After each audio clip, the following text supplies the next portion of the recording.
The champagne bubbles caught the light from the crystal chandeliers above, each tiny sphere reflecting fractured versions of the room, distorted faces, glittering jewelry, expensive smiles that never quite reached anyone's eyes. I watched them rise in my untouched glass, thinking how perfectly they represented this entire evening. Beautiful, effervescent, and utterly empty. Lorenzo's hand rested on the small of my back, a gesture that once sent warmth through my entire body. Now it felt like a brand of ownership, present but disconnected, the way you'd touch a piece of furniture while talking to someone more interesting. He wasn't looking at me. He hadn't looked at me, really looked at me, in months. Mr. Vitali, we were just discussing the waterfront expansion, a man in a navy suit said, his cologne so aggressive it made my eyes water. I'd learned to identify the different scents of Lorenzo's business associates by now. This one smelled like cedar and desperation, probably trying too hard to impress. Your input would be invaluable. Lorenzo's fingers tightened slightly against my back.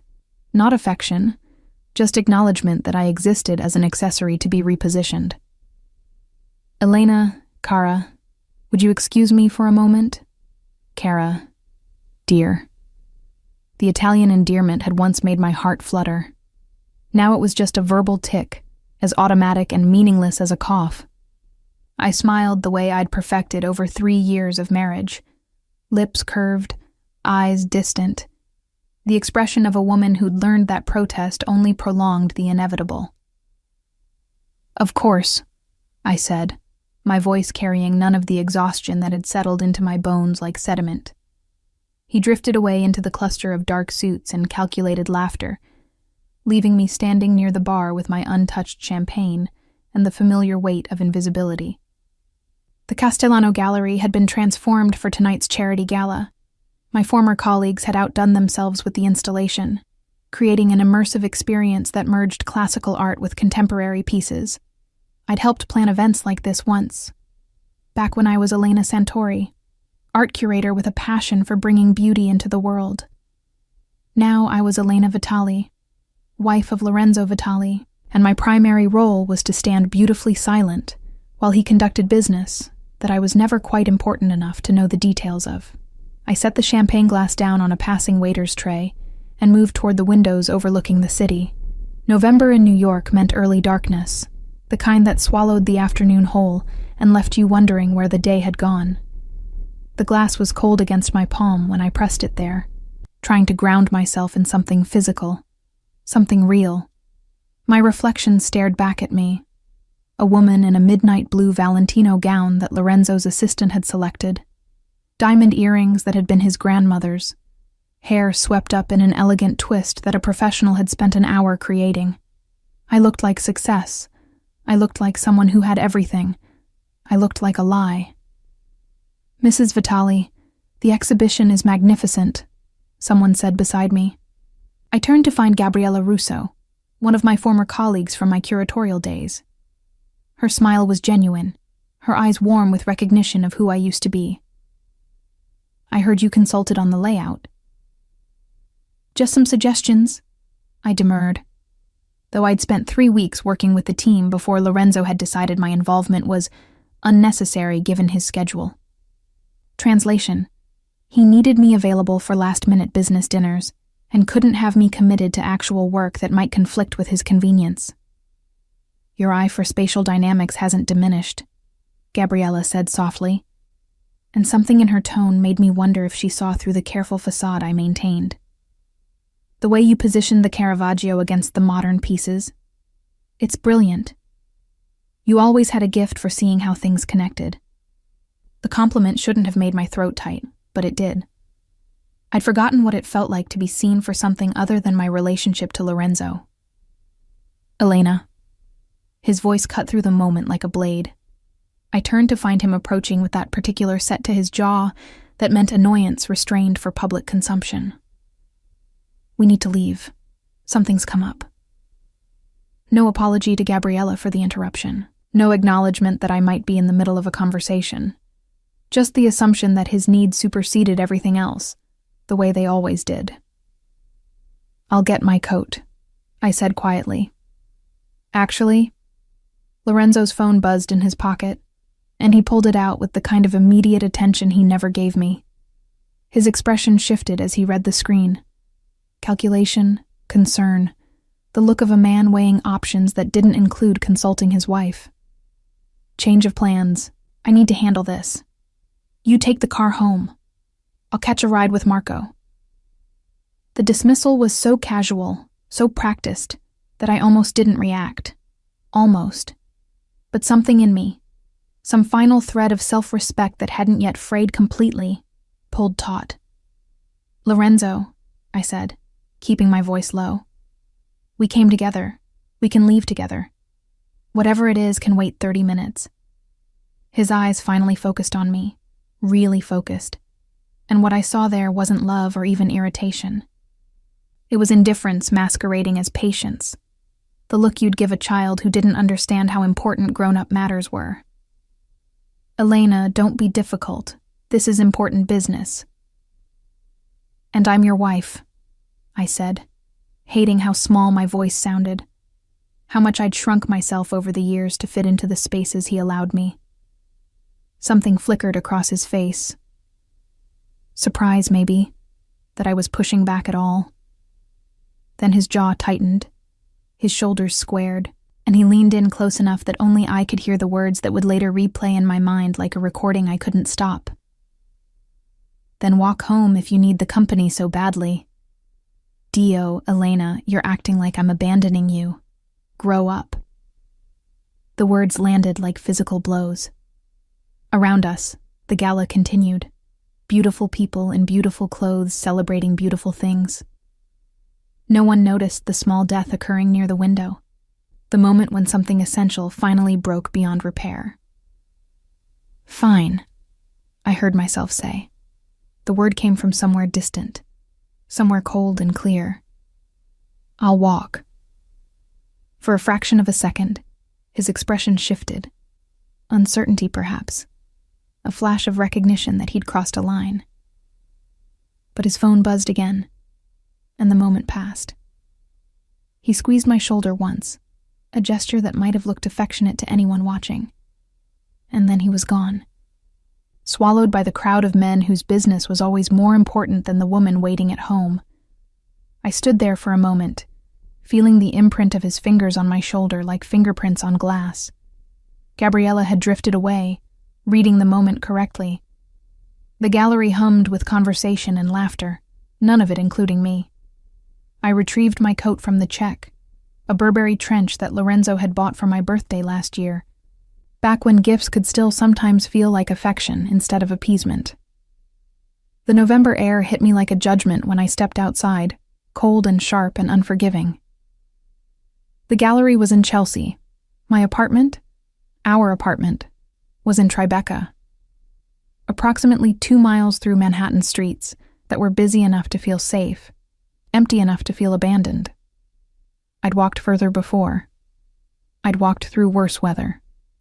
What I hadn't done was walk away from my marriage with such absolute clarity of purpose. My heels clicked against the sidewalk, a rhythm that matched my heartbeat. Each step took me further from the warmth of the gallery, further from the illusion of the life I'd been trying to maintain. The city moved around me with its usual indifference. Taxis rushing past, couples walking arm in arm, delivery drivers dodging through traffic. I thought about Lorenzo's face when he told me to grow up, about the casual cruelty in his dismissal, about the 1,000 small cuts that had led to this moment, each one insignificant enough to excuse, substantial enough to scar. The light at the intersection of West 20th and 10th Avenue turned green. I stepped off the curb, my mind still replaying the evening, still cataloging the ways I'd failed to matter. I didn't see the car. The sound came first, rubber squealing against asphalt, someone shouting, that particular tone of warning that makes your body move before your brain processes why. I turned my head, saw headlights rushing toward me like twin accusations. Tried to move back, but my heel caught on something. The impact was less dramatic than movies make it seem. No explosion of glass or dramatic flip through the air. Just a brutal collision that sent me spinning, my shoulder taking the brunt as I hit the ground, my head cracking against the pavement with a sound that seemed very far away. And then there was only pain, sharp and absolute in my shoulder, radiating down my side, pulsing in my skull. I tried to breathe and felt something wrong in my ribs, something that made each inhalation a negotiation with agony. Voices surrounded me. Hands touched me. Someone was calling 911. Someone else was saying Jesus Christ over and over like a prayer or a curse. "Don't move her," a voice commanded. "Ambulance is coming." "Miss, can you hear me? Keep your eyes open." I could hear. I could see the night sky above me, stars obscured by city lights and my own tears. I could feel the cold concrete beneath me and the warm wetness that might have been blood spreading through my hair. And then I heard another voice, familiar, frantic, destroyed. "Elena, Dio mio, Elena, no, no, no." Lorenzo's hands cradled my face, careful not to move me but unable not to touch me. "Amore mio, stay with me. Look at me. I'm here. I'm right here." I looked at him through the haze of pain and shock, and the clarity that had started in the gallery bloomed into something absolute. His face was white, his eyes wild with fear, his perfectly styled hair disheveled from running. He was devastated, terrified, breaking apart in real time. And all I could think was, it took this. It took me lying broken on the street for him to see me, really see me. The ambulance arrived in a symphony of sirens and lights. Paramedics moved me onto a board with practiced efficiency, each movement sending fresh waves of agony through my body. Lorenzo tried to climb in with me, his hand reaching for mine, his voice pleading. "Sir, you'll have to follow in your own vehicle," a paramedic said firmly. "She's my wife," Lorenzo insisted, his accent thickening with emotion, the way it always did under stress. "I'm not leaving her." "Sir," Lorenzo, my voice came out broken, barely audible over the chaos. But he heard it. He went still, his face hovering above mine in the back of the ambulance, waiting for whatever I was going to say. "Go home," I whispered. The paramedic closed the doors before I could see his reaction. But I didn't need to see it.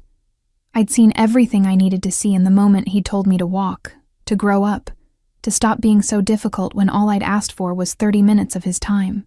As the ambulance carried me through the city streets, each bump a fresh negotiation with pain, I made a promise to myself. I would survive this. I would heal. And I would never, ever let him make me feel invisible again. The hospital lights were different from the gallery chandeliers, fluorescent and unforgiving, casting everything in the harsh clarity of truth. They made the white walls look sterile and cold, made the monitors beep out their mechanical rhythms, made it impossible to hide in the soft focus of dim lighting and champagne bubbles. My shoulder was broken. 3 ribs were fractured. I had a concussion that made the room tilt whenever I moved too quickly. The doctor, a tired woman with kind eyes and efficient hands, had explained it all in careful detail while Lorenzo stood in the corner, his expensive suit rumpled, his face haggard with guilt. "You're lucky," she'd said, and I'd almost laughed at the word.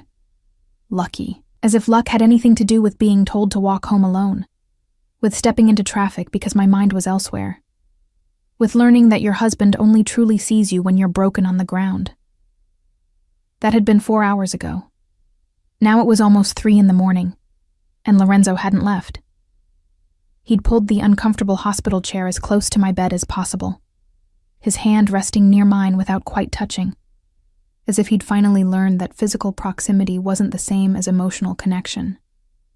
"Elena," he said for the 100th time, his voice rough from crying and apologizing and trying to explain away 3 years of neglect in a single night.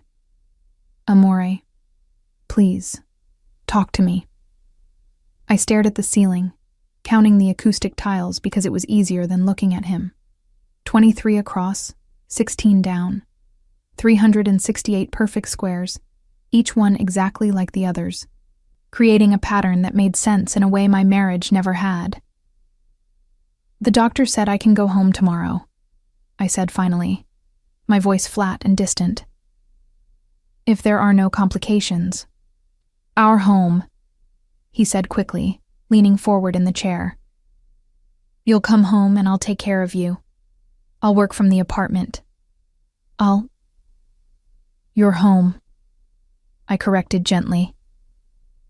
"I'll be staying somewhere else during recovery." The silence that followed was so complete I could hear the nurses stationed down the hall, could hear the elevator dinging, could hear Lorenzo's sharp intake of breath that sounded like a wound. "What are you saying?" His hand finally moved to touch mine, and I pulled away before he could make contact. The movement sent pain shooting through my shoulder, but it was worth it to see him finally understand what rejection felt like. "I'm saying," I spoke slowly, carefully, each word chosen with the precision I used to use when curating an exhibition, "that I need space, that I need time, that I need to not be in a place where every room reminds me of how invisible I've become." "You're not invisible," he protested, standing now, pacing in the small space like a caged animal. "Dio mio, Elena, you're everything. You're my wife. I'm the woman you told to walk home alone at midnight in Manhattan." The words came out sharper than I intended, edged with all the pain that had nothing to do with broken bones.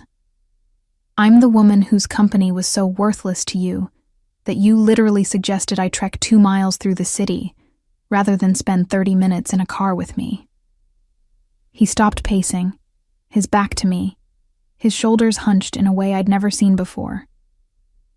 Lorenzo Vitali, who moved through the world with the confidence of a man who always knew he was the most dangerous person in any room, suddenly looked small. "I didn't think," he said, his voice breaking. "I wasn't thinking. The call was from Marco about the shipment issue, and I defaulted to work mode. I didn't mean—" "You never mean to," I interrupted.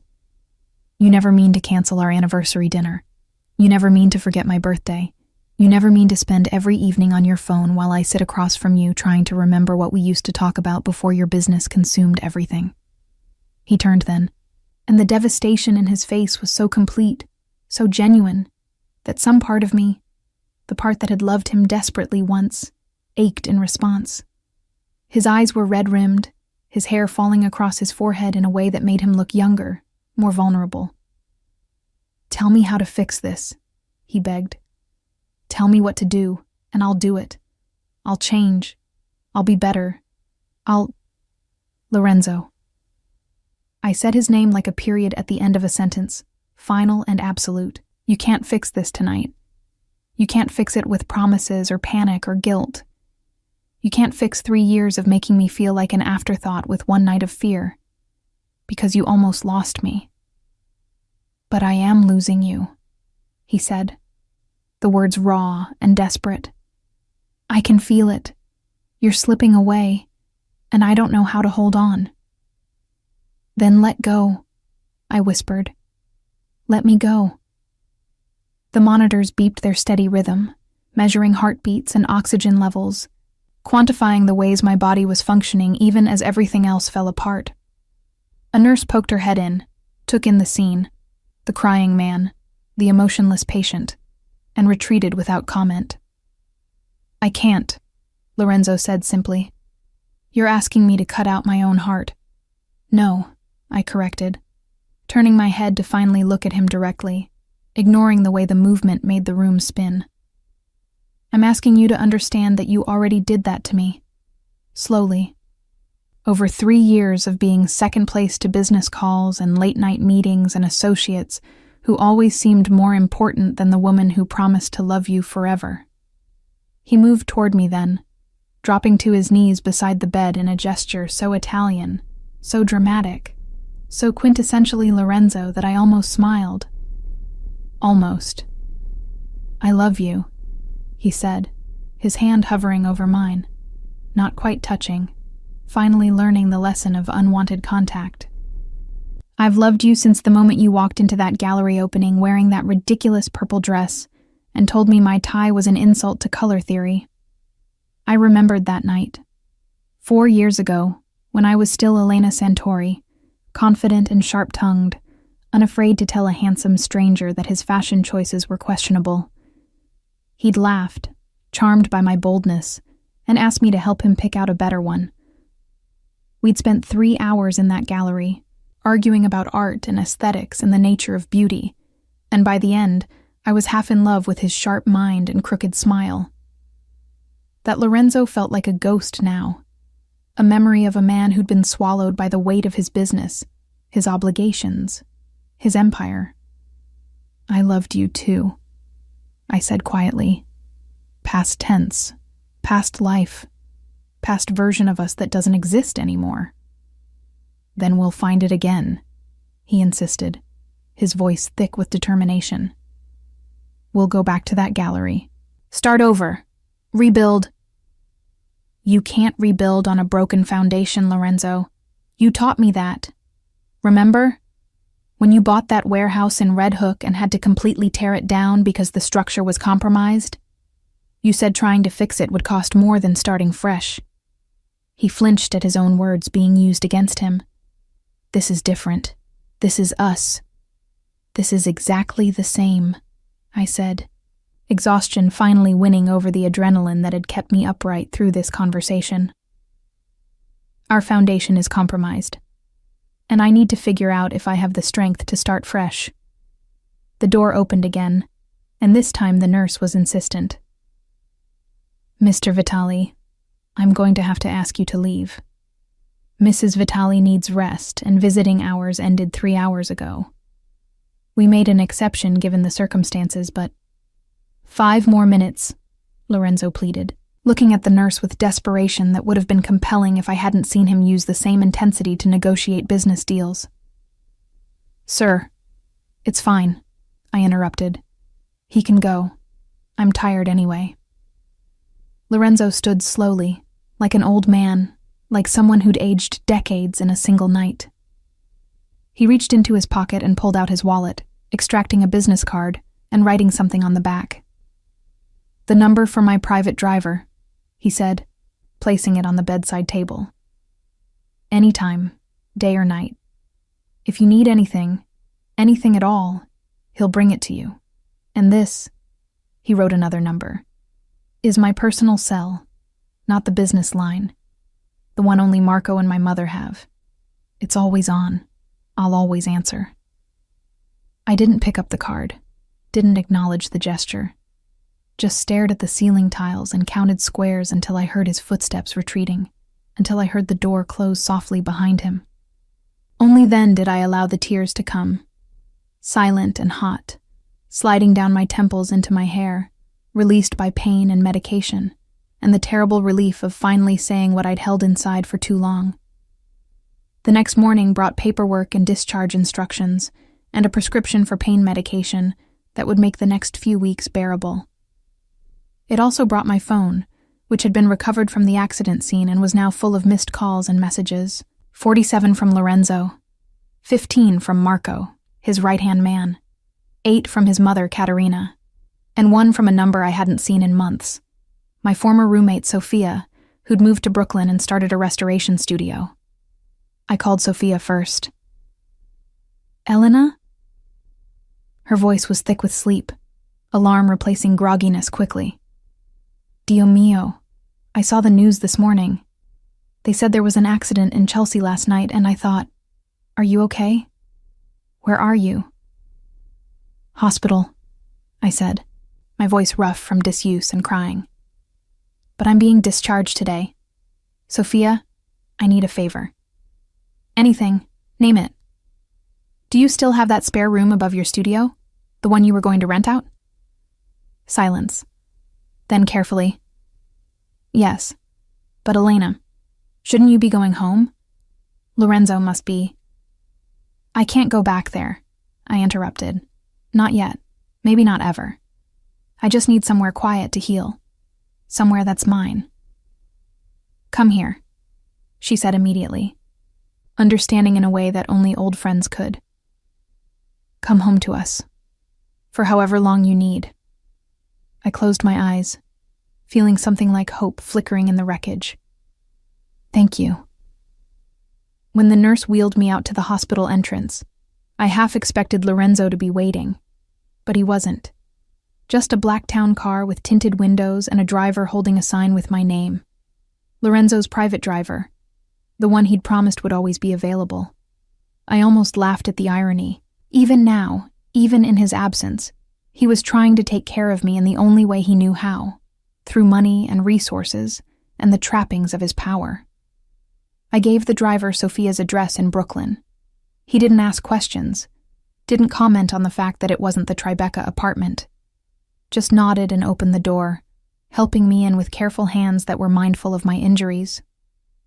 As we drove through the city, past the gallery where everything had broken, past the intersection where I'd been hit, I felt something settling in my chest. Not peace. It was too soon for that. But a kind of quiet resolve. I was 28 years old. I was injured, but alive.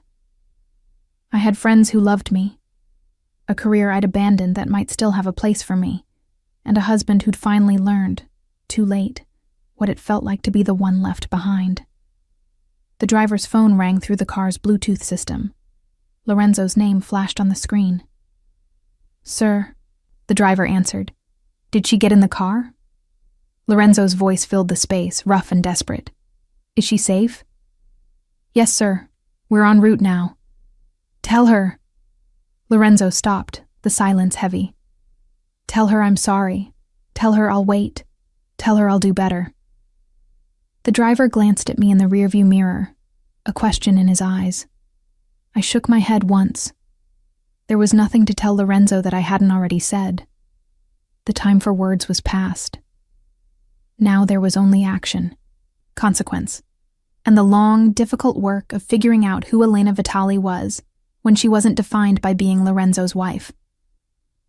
"She heard you, sir," the driver said diplomatically. As we crossed into Brooklyn, leaving Manhattan and Lorenzo, and 3 years of slow dissolution behind, I pressed my hand carefully against my broken shoulder and felt, for the first time in years, like I was moving toward something instead of being slowly pulled under. Sophia's restoration studio occupied the ground floor of a converted warehouse in Greenpoint, the kind of Brooklyn neighborhood that had been rough 30 years ago, and was now gentrifying so fast you could watch the change happen in real time. The spare room above it was accessed by an external staircase, wrought iron that rang under my feet as the driver helped me up, each step a negotiation between my injured ribs and my desperate need for independence. The room was exactly what I needed. Small, clean, flooded with northern light from industrial windows that overlooked the East River. A bed, a dresser, a kitchenette that was really just a hot plate and a sink. No history, no ghosts, no memories of being slowly erased. "It's perfect," I told Sophia, who hovered anxiously as I lowered myself onto the bed with a gasp that I tried to swallow. "It's a shoebox," she corrected, her dark curls escaping from the messy bun she always wore when working. "But it's yours for as long as you need it. No rent, no questions, no—" "I'll pay rent," I interrupted. "I'm not a charity case." "Elena, I need to do this myself," I said, hearing the edge in my voice and trying to soften it. "Please, let me do something myself." She studied me for a long moment, her artist's eyes seeing too much, then nodded. "We'll figure it out. For now, rest. I'll bring soup later." After she left, I sat on the edge of the bed and stared at my phone. The messages from Lorenzo had stopped, not because he'd given up, but because he'd switched tactics. Now the messages came from his mother. "Elena, figlia mia. Lorenzo told me what happened. I'm lighting candles for your recovery. When you're ready to talk, I'm here. Please don't make hasty decisions while you're in pain. Pain clouds judgment. He's devastated, Elena. I've never seen my son like this, give him a chance to prove he can change. I deleted them all without responding. Katerina Vitali was a force of nature. Warm, fierce, infinitely skilled at emotional manipulation, disguised as maternal concern. She'd welcomed me into the family with genuine joy, had taken me to her favorite trattorias, had taught me to make Lorenzo's favorite pasta from scratch. But her loyalty would always belong to her son first. The pain medication made my thoughts fuzzy, made the afternoon bleed into evening without clear boundaries. I slept fitfully, waking to the sound of boats on the river, to the distant rumble of the subway, to Sophia climbing the stairs with promised soup and a look that said she wanted to ask 1,000 questions but wouldn't. 3 days passed in that hazy rhythm. Sleep, medication, small movements around the room that left me breathless. Sophia checked on me regularly, but gave me space, understanding what I needed even when I couldn't articulate it myself. On the 4th day, I woke feeling clearer. The pain was still there, but had dulled to something manageable, something that didn't consume all my attention. I showered carefully, avoiding getting the dressing on my shoulder wet, and looked at my reflection in the small mirror above the sink. The woman staring back at me was a stranger, paler, thinner, purple bruises blooming across her collarbone like grotesque flowers. But her eyes were focused in a way they hadn't been in years. I was sitting by the window, watching tugboats guide a container ship down the river, when the nausea hit. It came in a wave so sudden and absolute that I barely made it to the bathroom before vomiting up the tea and toast Sophia had brought earlier. When it passed, I sat on the cold tile floor, my forehead pressed against the wall, wondering if it was the pain medication or stress or... The thought crystallized slowly, reluctantly, like ice forming on water. When was my last period? I counted back through the haze of hospital days and accident trauma and pre-accident numbness. 6 weeks. Maybe 7. I'd been so consumed with trying to salvage my marriage that I hadn't noticed. I pulled out my phone with shaking hands and ordered a pregnancy test from a pharmacy that promised delivery within an hour. Then I sat on the bathroom floor and cried, not from pain or fear or grief, but from the sheer cosmic irony of it all. The universe had a wicked sense of timing. The test was positive. Both tests. All 3 tests I'd had them send because I couldn't believe it the first time, the second time, even the 3rd time when the lines appeared with damning clarity. I was pregnant with Lorenzo Vitali's child. I'd spent 3 years trying to get pregnant, back when I still believed a baby might bring us closer, might remind Lorenzo of why he'd fallen in love with me. We'd stopped trying about a year ago, not because we'd officially decided to, but because intimate moments had become so rare that prevention seemed unnecessary. And now, when I'd finally found the courage to leave, to draw a line in the sand and say enough. Now, when I was sitting in a spare room above a restoration studio, counting bruises and broken bones and trying to figure out who I was without him. Now there was a cluster of cells dividing inside me, oblivious to the wreckage of my marriage, to the impossibility of its timing, to the way it changed everything and nothing simultaneously. I called Lorenzo, not because I wanted to, but because he deserved to know, and because putting it off would only make it harder. He answered before the first ring finished. Elena. Dio mio.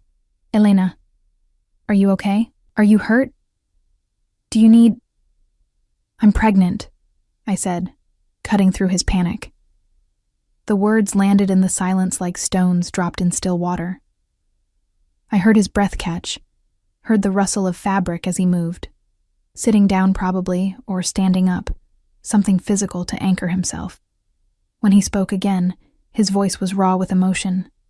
I couldn't quite parse. Pregnant. I'm pregnant, I repeated. About 7 weeks, I think. I took 3 tests. They're all positive. Are you... He stopped, started again. How are you feeling? Is the baby okay? The accident? Did the doctors— I didn't know when I was in the hospital, I said, but I'll make an appointment. Get checked. Make sure everything's fine. I'll come with you, he said immediately. To the appointment. I'll cancel everything. Lorenzo. I said his name like a stop sign. I'm telling you because you have a right to know. But this doesn't change what I said in the hospital. This doesn't fix us. It's our child, Elena. Our baby. How can that not change?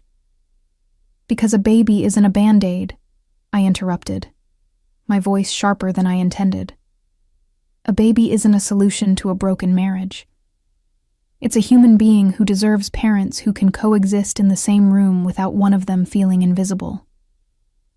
You were never invisible, he protested, but his voice lacked conviction now. We both knew it was a lie. I'm keeping the baby, I said, needing to establish this before he could make it into a negotiation.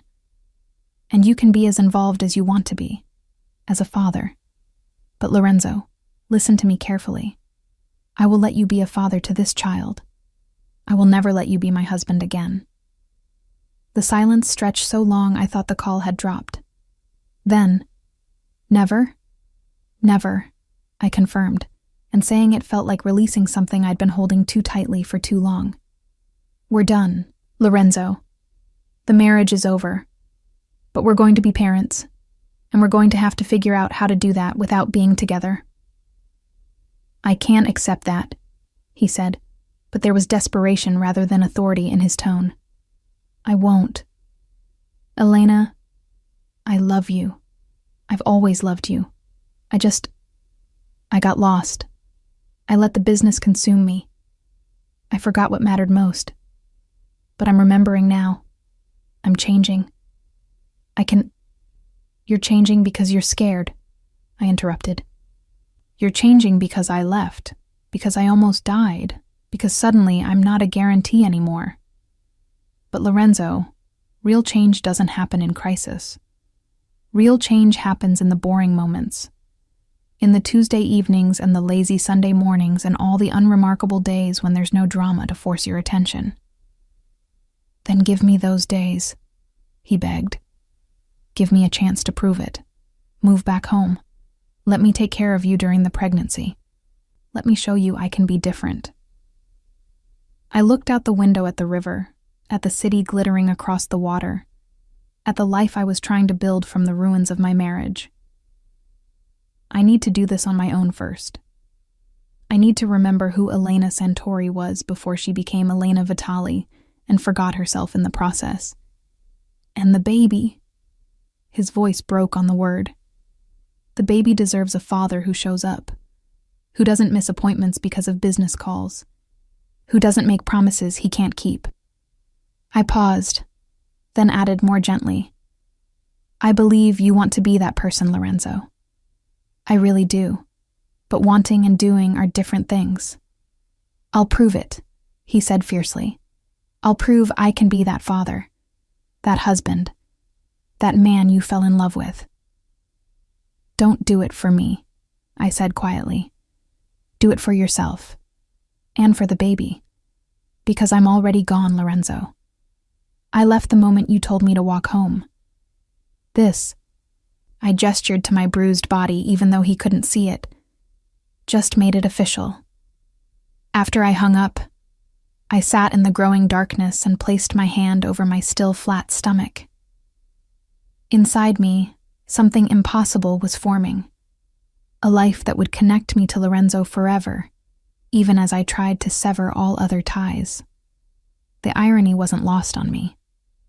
I'd spent 3 years trying to create this exact situation, believing a child would fix us, would remind him to love me. And now that it had finally happened, I knew with absolute certainty that a baby wouldn't save our marriage. But maybe, it would force Lorenzo to finally become the person he'd always claimed to be. And maybe it would force me to become the person I'd forgotten how to be. A woman who knew her own worth, who wouldn't settle for crumbs of attention, who could stand on her own 2 feet even when those feet were unsteady with injury and pregnancy. My phone buzzed with a text from Sophia. Coming up with dinner. No nausea-inducing smells. I promise. I smiled despite everything.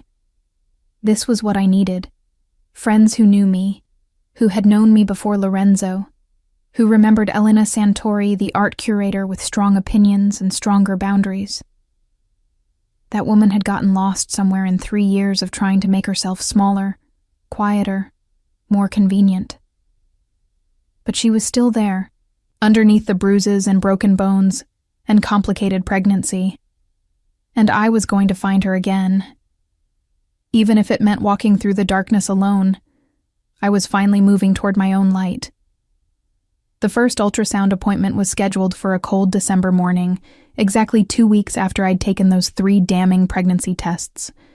I'd agonized over whether to tell Lorenzo the date and time, finally deciding that despite everything, he deserved to be there for this. He arrived at the clinic 15 minutes early. I knew because I watched from the window of the waiting room as his car pulled up. Not the usual Blacktown car, but a silver SUV that looked practical and normal and utterly unlike him. He emerged wearing jeans and a sweater instead of his usual suits, looking somehow both less intimidating and more vulnerable. When he walked into the waiting room and saw me, everything in his face rearranged itself around relief and longing and careful restraint. He'd learned, in these 2 weeks of me not answering most of his calls, that overwhelming me with emotion only pushed me further away. "Elena," he said softly, sitting in the chair beside me but leaving space between us. "Thank you for letting me come." "It's your baby too," I replied, keeping my voice neutral.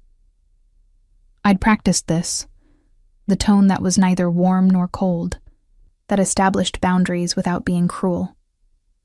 "How are you feeling? The nausea, is it—" "Manageable," I interrupted. "Sophia's been making me ginger tea. It helps." The mention of Sophia made his jaw tighten slightly. Not anger, but the recognition that someone else was taking care of me, filling the role he'd abdicated. But he didn't comment, didn't try to insert himself. Just nodded and looked down at his hands. We sat in silence until the nurse called my name. Lorenzo stood when I did, his hand hovering near my elbow without quite touching, a gesture of support that respected my need for space. The ultrasound room was warm and dark, lit only by the glow of the monitor. The technician, a cheerful woman in her 50s with kind eyes, helped me lie back on the exam table and rolled up my shirt to expose my stomach. "Okay, this will be cold," she warned, squeezing gel onto my abdomen. The sensor pressed against my skin, and the room filled with a sound like ocean waves. Rhythmic, insistent, impossible. "There," the technician said, pointing to a flickering spot on the screen. "That's your baby's heartbeat." I stared at the grainy black and white image, at the tiny bean-shaped shadow that was somehow, impossibly, a person. A life. A future I hadn't planned but was now responsible for. "It's so small," I whispered. "About the size of a blueberry right now," the technician said with a smile. "But growing every day. Based on these measurements, I'd say you're about 8 weeks along. Everything looks good. Heartbeat is strong. Development is right on track." I felt Lorenzo's hand find mine, his fingers interlacing with mine with a certainty I hadn't felt from him in years. This time, I didn't pull away. Not because I'd forgiven him or changed my mind, but because in this moment, looking at the life we'd created together, I could acknowledge what we'd been to each other before everything fell apart. "Can you print an image?" Lorenzo asked, his voice thick with emotion. The technician smiled and pressed a button. "Of course." After the appointment, we stood on the sidewalk outside the clinic, the winter air biting at exposed skin. Lorenzo held the ultrasound image like it was something sacred, his thumb tracing the edge of the paper. "Elena," he said finally, "I know you meant what you said. About us being over. But this baby, he gestured to the image. This baby needs stability, a home, both parents. The baby will have both parents, I said firmly. Just not married ones. Plenty of children have co-parents who aren't together. It's not ideal, but it's better than growing up watching their parents destroy each other slowly. Is that what we were doing? He asked, looking at me with those dark eyes that had once made my heart race. Destroying each other? You were destroying me, I corrected gently. I don't think you meant to. I don't think you even realized you were doing it. But Lorenzo, every time you chose a phone call over a conversation, every time you canceled plans for business, every time you made me feel like I was competing for last place in your priority list, it was another small death. He flinched like I'd struck him. I thought I was building something for us. The business, the money, the security. I thought if I could just make everything perfect. I didn't need perfect, I interrupted. I needed present. I needed you to look at me the way you looked at your phone. I needed to matter as much as your next deal. You mattered more, he insisted. You matter more than anything. I didn't know how to show it. My father, he taught me that providing was love, that building an empire for your family was how you proved devotion. I thought, your father was wrong, I said, not unkindly. Or maybe he was right for his time, for his marriage. But I didn't need an empire, Lorenzo. I needed a partner. He was quiet for a long moment, studying the ultrasound image like it held answers we couldn't articulate. What if I learned? What if I proved I could be that partner? Then you'd be a better father, I said. And maybe, eventually, a friend. But not a husband. Not again. Why not? The question was almost plaintive. If I change, if I become the man you needed all along, why couldn't we? Because I can't spend my life waiting to see if the change is real, I said. The words harder than I intended, but true nonetheless. Because I'm exhausted, Lorenzo. I'm tired of auditioning for your attention. I'm tired of wondering if this time will be different. I'm tired of being the one who adapts and accommodates and shrinks herself to fit into the spaces you leave available. I don't want you to shrink, he said desperately. I want you to take up all the space.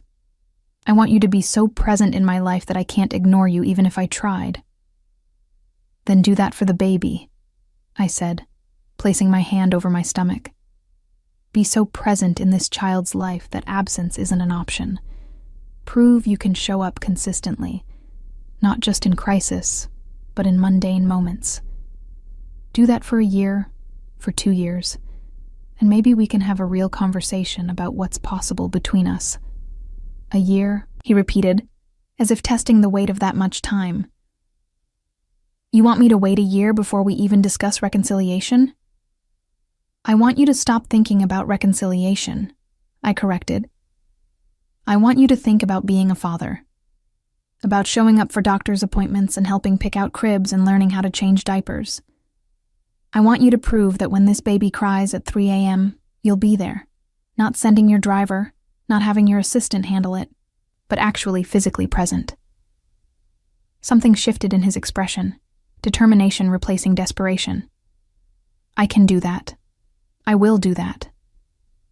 Then do it, I said simply. Not for me, for them. I gestured to the ultrasound image. Do it because a child deserves more than I got. We stood in silence, the city moving around us with indifferent rhythm. Finally, Lorenzo carefully folded the ultrasound image and put it in his wallet, the gesture somehow both tender and heartbreaking. Can I at least help financially? He asked. The medical expenses, the apartment. Sophia's place is too small for you and a baby. Let me find you somewhere better, somewhere safe. I'm not taking your money, Lorenzo. It's not my money, he countered. It's our child's future. Let me provide that much. Please. I wanted to refuse on principle, wanted to prove I could do this completely alone. But practicality warred with pride, and practicality won. Fine. Medical expenses only. And Lorenzo... I paused, making sure he was really hearing me. If you want to help find an apartment, you find me options, but I make the final choice. And your name doesn't go on the lease. This is my space, not ours. Deal. He agreed quickly. Then, more hesitantly, can I call you? Not every day if you don't want, but regularly. Check in on how you're feeling. Make sure you're okay. Once a week, I said. You can call once a week.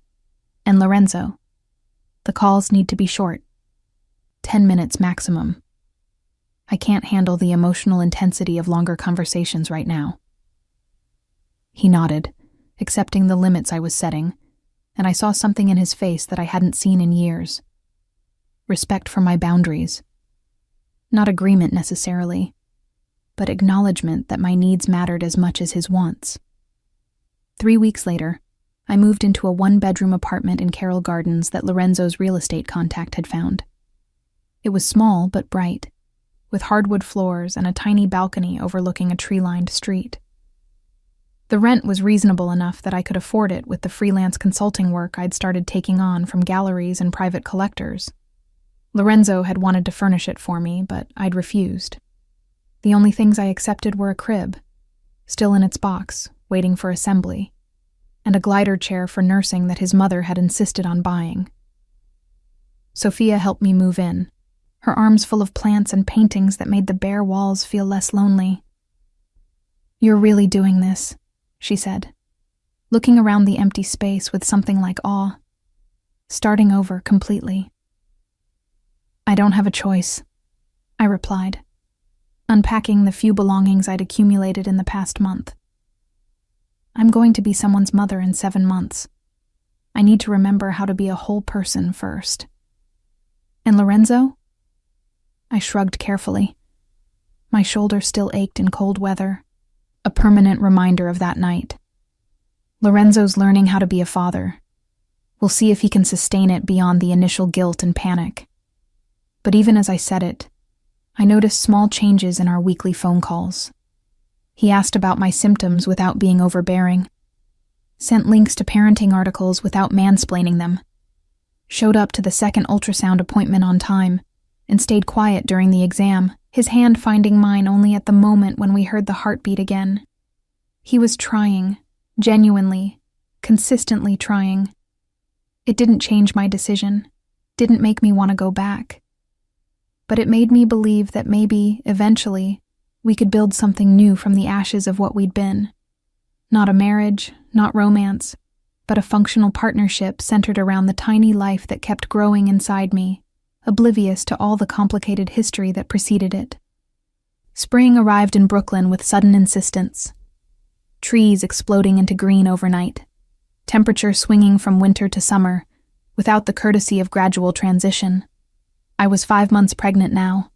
My body undeniably changed, my belly round and obvious beneath the loose dresses I'd taken to wearing. The baby kicked constantly, little flutters that grew stronger each day, reminding me that this was real. This was happening. This small human would be here whether I felt ready or not. Lorenzo called every Wednesday at 7 p.m. exactly.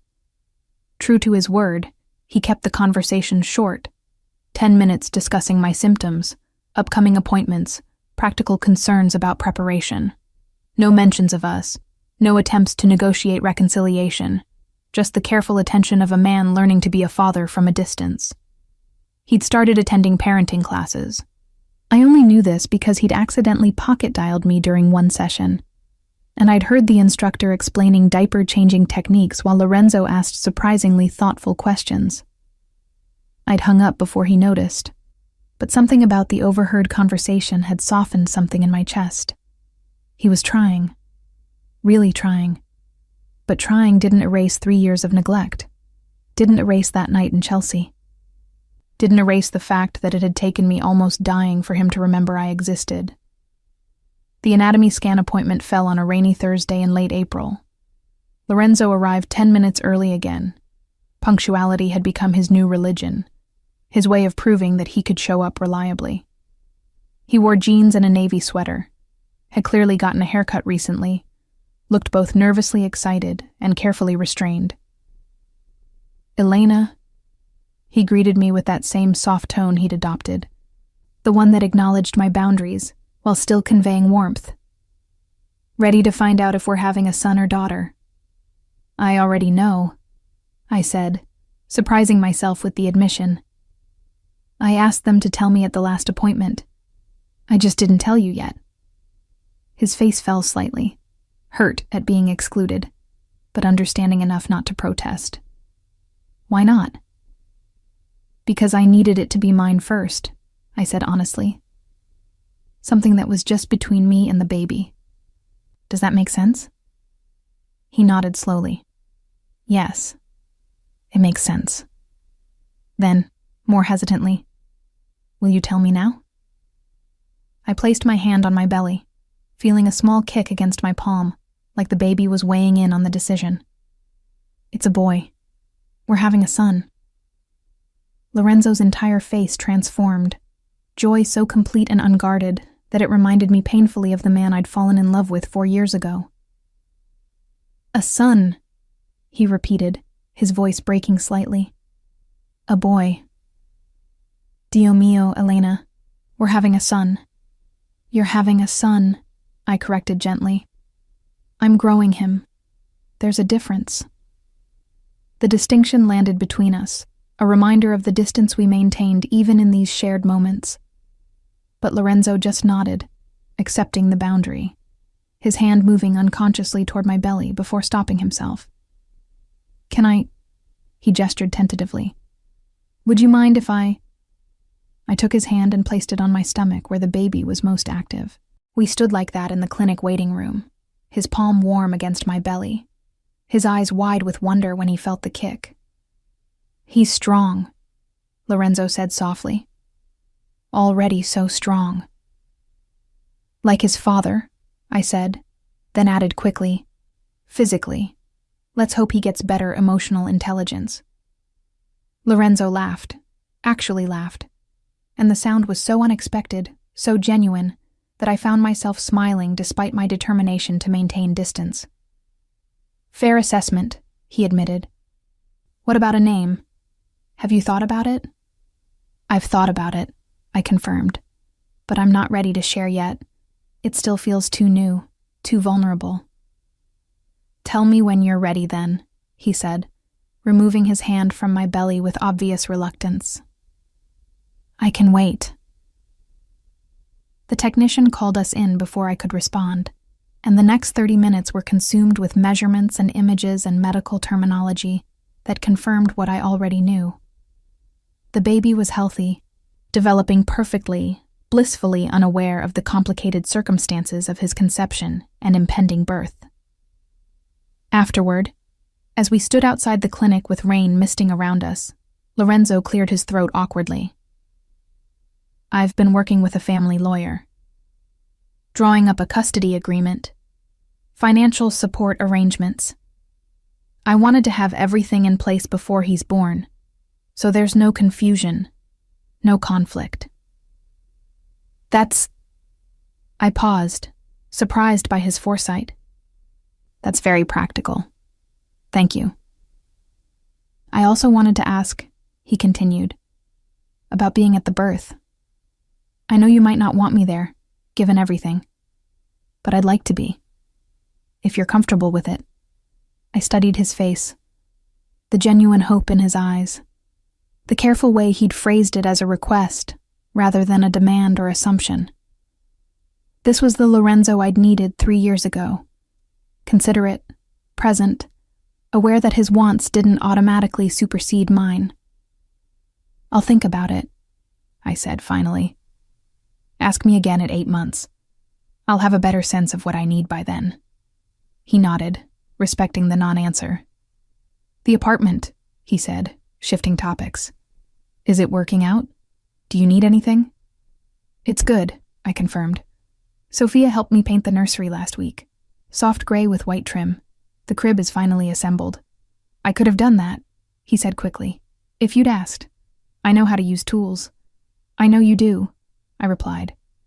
But I needed to do it myself. Well, Sophia and I did it together.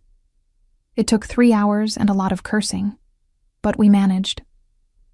Something flickered across his face. Not quite jealousy, but close. The recognition that other people were filling roles he'd once occupied. Elena, He stopped, started again. I'm trying very hard to give you space, to respect your boundaries. But it's killing me, knowing you're doing all this alone, knowing I should be there. You weren't there before, I said, not cruelly but factually. When I needed you to care about the mundane daily things that make up a life, you were always somewhere else, always distracted. Why should now be different? Because now I understand what I lost, he said, his voice raw. I understand that those mundane moments were everything, that coming home to you was the best part of my day, and I was too stupid to realize it. That talking about nothing while cooking dinner together was worth more than any business deal. Lorenzo? I know, he interrupted. I know it's too late. I know I don't get to have those moments back. But Elena, please, let me have the new moments. Let me be there for this. For him. He gestured to my belly. Let me prove I can be the father he deserves. You are being that father, I said, and meant it. You're showing up. You're following through. You're learning.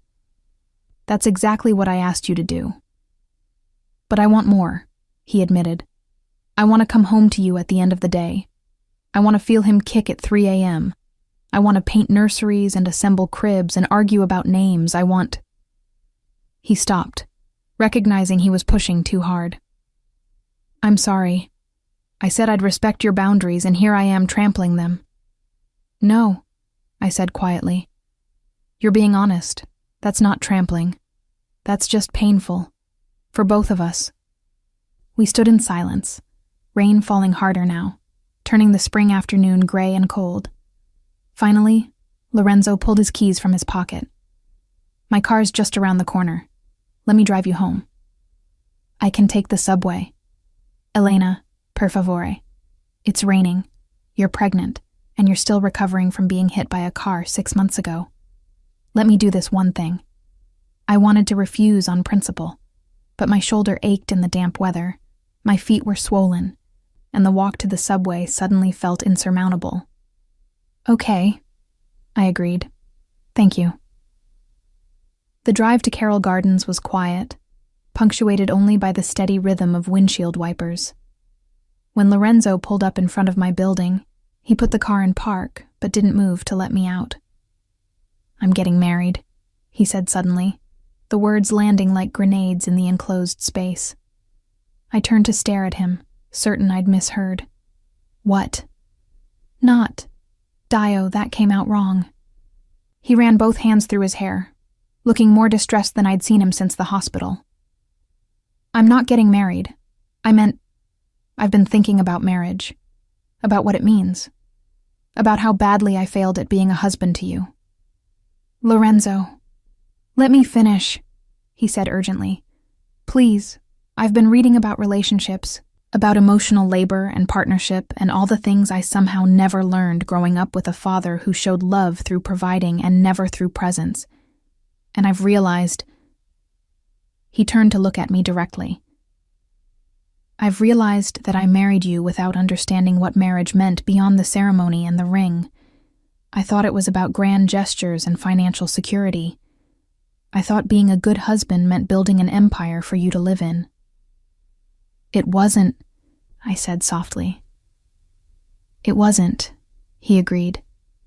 It was about coming home, about being present, about choosing you every day in small ways, instead of occasionally in big ones. And I failed. I failed so completely that I almost killed you through sheer negligence. The car that hit me wasn't your fault, I said. though we both knew that wasn't quite true. "The car was chance," he countered. "But you walking alone through Manhattan at midnight because I couldn't be bothered to spend 30 minutes with you, that was my fault. That will always be my fault." I didn't argue because there was no argument to make. He was right. "I'm not asking you to forgive me," he continued. "I'm not asking you to take me back. I'm telling you that I understand now. And if I could go back, if I could do it differently—" His voice broke. "Madonna mia, if I could do it differently." "We can't go back," I said. "We can only move forward." "Then let me move forward as your partner in this," he said. "As the father of your son. As someone who will never again make you feel invisible." "You already are doing that," I reminded him. "You're showing up, Lorenzo. That's what I asked for." "It's not enough," he said. "It will never be enough to make up for what I did, but it's a start." I placed my hand on the door handle, ready to escape the emotional intensity of the car, the conversation, the man beside me who was finally being who I'd always needed him to be. Too late. Always too late. "Lorenzo," I said before getting out. "Thank you for today, for being here, for—" I gestured vaguely, encompassing the appointment, the drive, the raw honesty. "For all of it." "Every Wednesday," he said firmly. "Every appointment, every moment you'll let me be part of. I'll be there, Elena. I promise." I nodded once and stepped out into the rain, feeling his eyes on me as I climbed the steps to my building. When I reached the door and looked back, he was still there, parked at the curb, watching to make sure I got inside safely. It was such a small thing, such a mundane gesture of care. And yet it was exactly what I'd needed 3 years ago. The irony tasted bitter on my tongue as I climbed the stairs to my apartment, one hand on my belly, feeling our son move beneath my palm. Proof that sometimes the thing you wanted most arrives at the moment you finally learn to stop wanting it. Labor started at 2:17 a.m. on a humid July night, 3 days before my due date. I woke to a contraction that felt like someone had wrapped a steel band around my middle and was systematically tightening it. Then another, building in intensity with terrifying speed. I'd been planning to labor at home for as long as possible, managing through the early stages before heading to the hospital. But my body had other plans, the contractions coming hard and fast with only minutes between them. I called Lorenzo because he'd asked me to, because he'd made me promise during one of our Wednesday calls that I would reach out when labor started regardless of the hour. The phone rang twice before he answered, his voice rough with sleep. "Elena, is it—" "It's time," I said, trying to keep my voice steady through another contraction. "I'm calling an Uber to the hospital. I just wanted you to know." "No Uber," he said, and I heard rustling, rapid movement, the jingle of keys. "I'm already in my car. I'll be there in 15 minutes. Less. Don't move. Don't leave without me." "Lorenzo, I can—" "Please," he interrupted, his voice raw with something between panic and pleading. "Let me do this. Let me be there from the beginning." I wanted to argue that he'd missed the actual beginning, the conception, the first trimester, the months of morning sickness and fatigue and body changes. But another contraction stole my breath, and when it passed, all I could manage was a whispered, "Okay." He made it in 12 minutes. I know because I counted each one while pacing my apartment, breathing through contractions, trying to remember the techniques from the birthing class I'd taken with Sophia. When his knock came at the door, I opened it to find Lorenzo looking simultaneously terrified and determined, dressed in jeans and a t-shirt I'd never seen before, his hair uncombed, his usual polish completely absent. "How far apart?" he asked, taking my overnight bag without waiting for permission. 3 minutes, I said, then doubled over as another contraction hit. His hand found the small of my back, applying pressure exactly where the birthing instructor had demonstrated. I leaned into it without thinking, letting him support me through the wave of pain. "We need to go," he said when I could breathe again. "Now. You're in advanced labor." The drive to the hospital was a blur of contractions and traffic lights, and Lorenzo's steady voice reminding me to breathe, telling me I was doing great, promising that we were almost there. His hand found mine somewhere along the way, our fingers interlacing with the ease of muscle memory from a marriage that officially ended 6 months ago. The hospital staff took one look at me and rushed me to a delivery room. The doctor confirmed what I already knew. I was fully dilated, ready to push. No time for the epidural I'd planned on getting. "Natural childbirth it is," the nurse said cheerfully, as if this was a choice I'd made rather than my body's rebellion against my carefully laid plans. Lorenzo stayed by my head, his hand in mine, his voice in my ear providing a steady stream of encouragement in Italian and English. "Bella, brava, forte, you're so strong, you can do this. Our son is almost here." The pain was unlike anything I'd experienced. Not sharp like the accident, but consuming, all-encompassing. A force that demanded every ounce of my attention and strength. I pushed when they told me to push, breathed when they told me to breathe, existed in a timeless space where nothing existed except the work of bringing my son into the world. And then, after 2 hours that felt like 2 minutes and 2 years simultaneously, there was a cry. High and indignant and absolutely perfect. "It's a boy," the doctor announced, as if we hadn't known, and placed him on my chest, this small red-faced creature who was mine, ours, more real than anything I'd ever held. I looked down at him through tears I hadn't realized I was crying, at his perfect tiny fingers and nose and mouth. "Hi," I whispered. "Hi, baby. I'm your mama." Beside me, Lorenzo made a sound that might have been a sob or a laugh or both. His hand came to rest on our son's back, so gentle, so reverent, as if afraid he might break this perfect thing we'd made.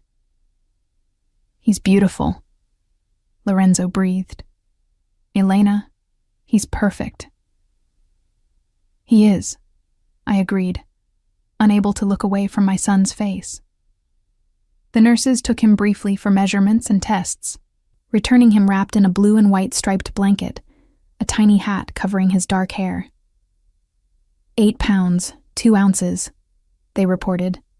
21 inches. Perfect APGAR scores. This is one healthy baby. "Do we have a name?" the nurse asked, pen poised over paperwork. I looked at Lorenzo, seeing the hope and question in his eyes. We'd never discussed this. I told him weeks ago that I was keeping the name private, that it was mine to hold until the baby arrived. "Matteo," I said softly. "Matteo James Vitali." Lorenzo's eyes widened. "James, that's your father's name." I nodded. "And Matteo because it means gift of God, which he is, despite everything, despite all the ways his arrival was unexpected and complicated. He's still a gift." "It's perfect," Lorenzo said, his voice thick with emotion. "He's perfect. You're—" He stopped, seeming to realize he was about to cross a line. "You did so well, Elena. You were incredible." The next few hours passed in a haze of exhaustion and awe. Nurses came and went, checking vitals, teaching me about breastfeeding, explaining postpartum care.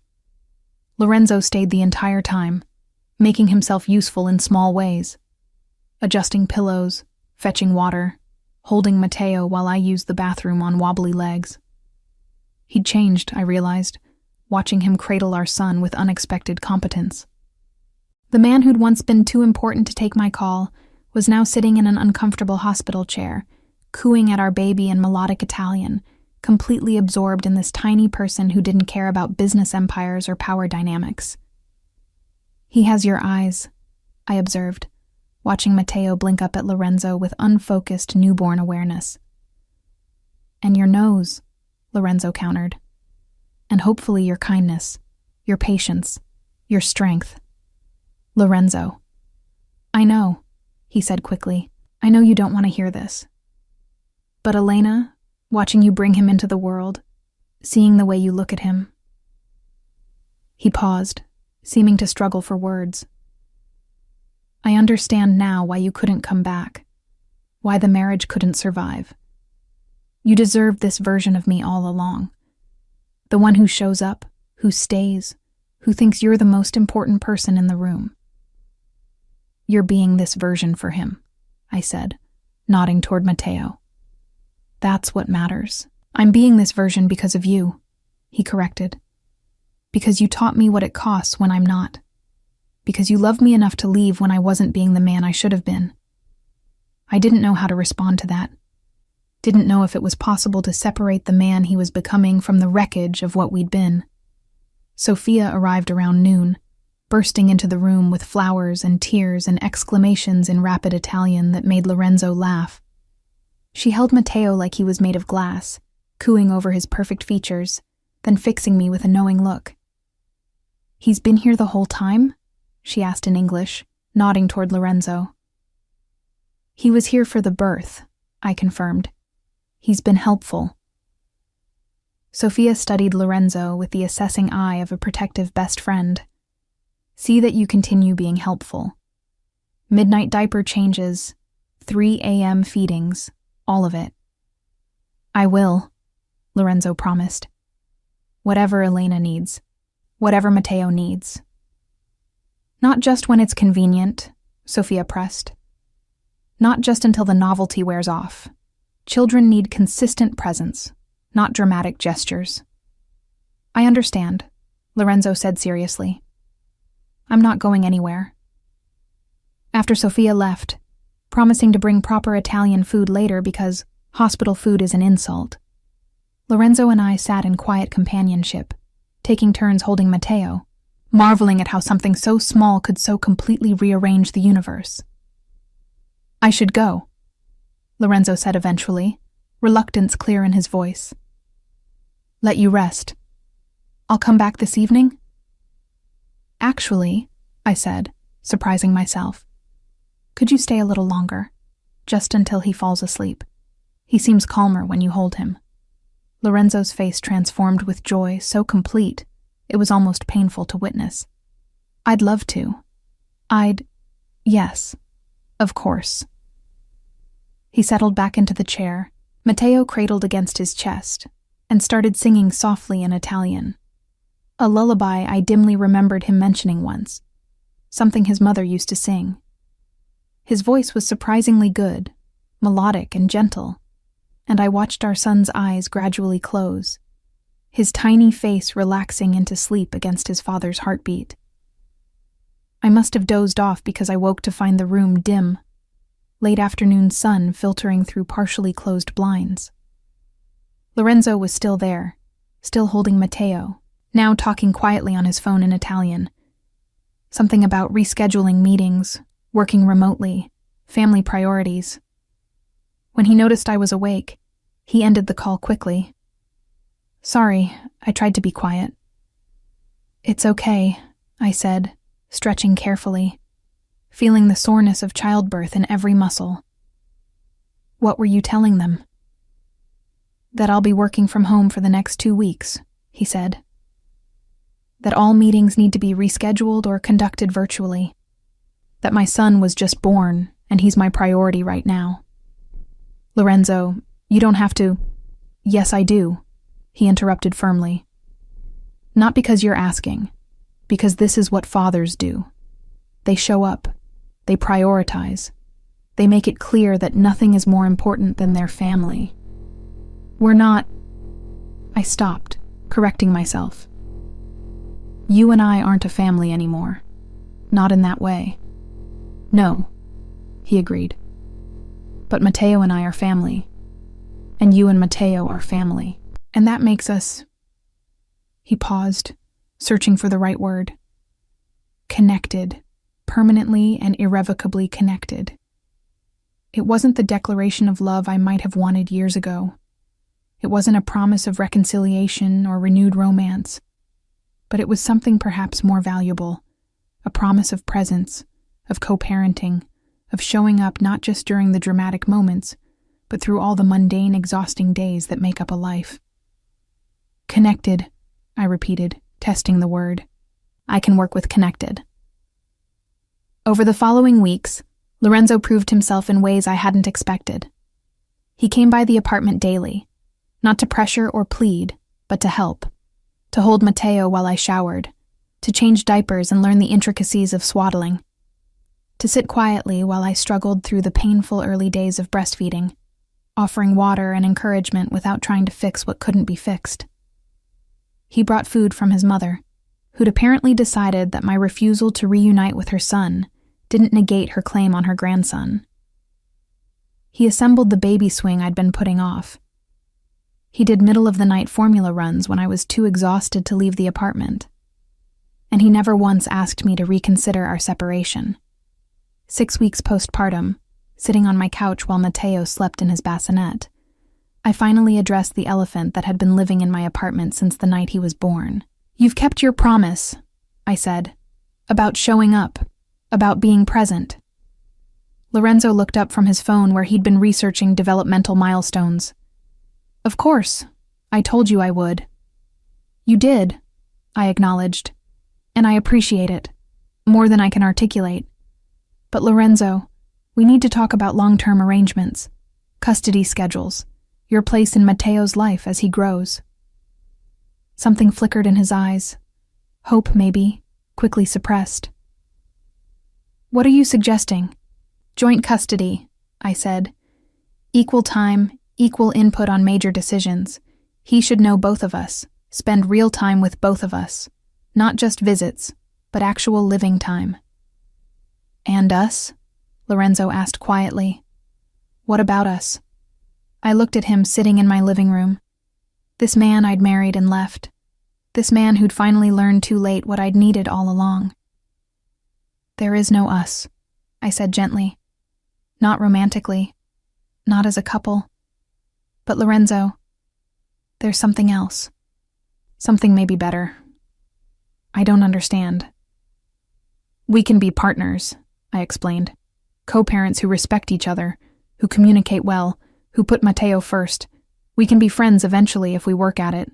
We can build something new instead of trying to resuscitate what died." "You're saying it's really over," he said, not as a question but as an acceptance. "That no matter how much I change, no matter how present I am, you'll never—" "I'm saying that I've grieved what we were," I interrupted. "I've mourned it and let it go. And I can't go back to that, Lorenzo. I can't risk losing myself again." He was quiet for a long moment, watching Mateo sleep with an expression that was equal parts love and loss. "You're right," he said finally. "About all of it. I'd hoped that maybe, with time." "Hope for a good partnership instead," I suggested. "Hope for a friendship built on mutual respect. Hope for raising a son who sees his parents treating each other with kindness, even when they're not together." "That's not nothing," he acknowledged. "It's everything that matters," I corrected. As Lorenzo prepared to leave that evening, he stopped at the door, Mateo asleep against his shoulder in that way that only babies can sleep, completely surrendered, totally trusting. "Elena," he said softly, "I want you to know. I'm grateful for this, for the chance to be his father, for not shutting me out completely. I know I didn't earn it." "You're earning it now," I said. "Every day. That's what counts." He nodded once and carefully transferred Mateo to his bassinet with the competence of someone who'd been practicing, who'd watched the YouTube videos and read the books, and genuinely wanted to be good at this. "Wednesday call?" he asked, maintaining our routine. "Wednesday call," I confirmed. After he left, I stood at the window watching the street below, watching Lorenzo pause beside his car to look up at my apartment before driving away. He'd changed. Undeniably, genuinely changed. But some breaks couldn't be mended, some relationships couldn't be resurrected. The woman who'd loved Lorenzo Vitali had been broken on a Manhattan street 6 months ago, and the woman who'd risen from that wreckage knew her worth too well to settle for crumbs ever again. Instead, we'd build something different, something harder but healthier, something that acknowledged the past without being enslaved to it. I returned to Matteo's bassinet, watching him sleep with that intense newborn focus that made every breath seem miraculous. He would grow up knowing his father, would spend weekends in Lorenzo's home and weekdays in mine, would learn about relationships from parents who respected each other enough to prioritize his needs above their own histories. It wasn't the fairy tale I'd imagined at that gallery opening 4 years ago, when a handsome stranger with questionable fashion taste had made me laugh. But fairy tales, I'd learned, were overrated anyway. This honest, complicated, carefully negotiated piece was real. And real, I was discovering, was enough. My phone buzzed with a text from Lorenzo. He smiled at me tonight. A real smile. I got it on video. Sending now. I watched the clip. Lorenzo's face hovering over Matteo's. The pure joy in his expression when our son's lips curved upward. A real smile or gas, it didn't matter. What mattered was the father who was present to see it, to document it, to share it. I sent back a simple response. He loves you. Lorenzo's reply came immediately. Learning to deserve that. Every day, learning. And somehow, impossibly, that was all I needed to hear.